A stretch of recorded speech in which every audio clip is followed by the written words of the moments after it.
Toby, കത്തോലിക്ക കോൺഗ്രസിന്റെ പ്രതികരണം കൂടി വരുന്നുണ്ടല്ലോ. PC ജോർജിനെ പോലുള്ള രാഷ്ട്രീയ കോമരങ്ങൾ രാഷ്ട്രീയ കേരളത്തിന് മാനക്കേടാണ് എന്ന് കാഞ്ഞിരപ്പള്ളി രൂപത, കത്തോലിക്ക കോൺഗ്രസിന്റെ കാഞ്ഞിരപ്പള്ളി രൂപത വാർത്താക്കുറിപ്പിൽ പറയുമ്പോൾ പരസ്യമായി തന്നെ ഏറ്റുമുട്ടലിലേക്ക് കാര്യങ്ങൾ പോകുന്നു എന്നാണോ മനസ്സിലാക്കേണ്ടത്?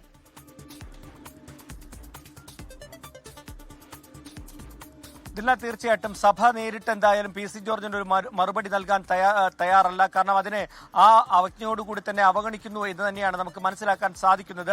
PC ജോർജിന് ഒരു മറുപടി നൽകി ആളാകേണ്ട ഒരു ആവശ്യം നിലവിലില്ല എന്നുള്ളൊരു നിലപാടാണ് കത്തോലിക്ക കാഞ്ഞിരപ്പള്ളി രൂപതയ്ക്കുള്ളത്. ഒരു റിലീസ് പോലും അവരിറക്കാൻ നിലവിൽ തയ്യാറല്ല. പക്ഷേ അതിനപ്പുറത്തേക്ക് നോക്കുകയാണെങ്കിൽ അൽമായ സംഘടനയായിട്ടുള്ള കത്തോലിക്ക കോൺഗ്രസ് ഈ വിഷയം കാര്യമായിട്ട് തന്നെ എടുത്തിരിക്കുന്നു. അവർ അതിരൂക്ഷമായിട്ടുള്ള ഭാഷയിൽ തന്നെയാണ് PC ജോർജിന് മറുപടി നൽകിയിരിക്കുന്നത്. കേരളത്തിലെ നിരവധി രാഷ്ട്രീയ പ്രവർത്തകരുണ്ട്. അവരെ പോലെ ഒന്നുമല്ല PC ജോർജ്. ഒരു രാഷ്ട്രീയ പ്രവർത്തകന് യോജിക്കുന്ന തരത്തിലുള്ള പ്രതികരണമല്ല PC ജോർജിന്റെ ഭാഗത്തു നിന്നും വരുന്നതെന്നാണ് കത്തോലിക്ക കോൺഗ്രസ് പറഞ്ഞിരിക്കുന്നത്. ഈ നിലപാടിൽ നിന്നും പിന്മാറിയില്ലെങ്കിൽ വരും ദിവസങ്ങളിൽ ശക്തമായിട്ടുള്ള പ്രതിഷേധങ്ങൾ ഇതിനെതിരെ ഉയർന്നു വരുന്നുവെന്ന് കൂടി കത്തോലിക്ക കോൺഗ്രസ് പറഞ്ഞു വെക്കുന്നുണ്ട്. എന്തായാലും PC ജോർജിന്റെയും ഷോൺ ജോർജിന്റെയും നിലപാടുകൾ സഭയ്ക്കെതിരായ ഒരു പശ്ചാത്തലത്തിൽ വരും ദിവസങ്ങളിൽ BJPക്ക് അല്പം കൂടി വിയർക്കേണ്ടി വരുമെന്നുള്ള കാര്യത്തിൽ യാതൊരു സംശയവുമില്ല. ഇതില്ല.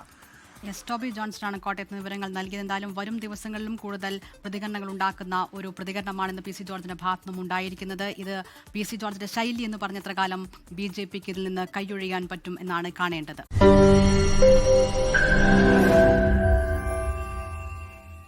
ലോകത്തെവിടെയായാലും ഏത് സമയത്തും 24 വാർത്തകളും ഓഗ്മെന്റഡ് റിയാലിറ്റി പാക്കേജുകളും എക്സ്പ്ലെയിനറുകളും വിശദമായി കാണാൻ ഞങ്ങളുടെ YouTube ചാനൽ നിങ്ങൾക്ക് സബ്സ്ക്രൈബ് ചെയ്യാം.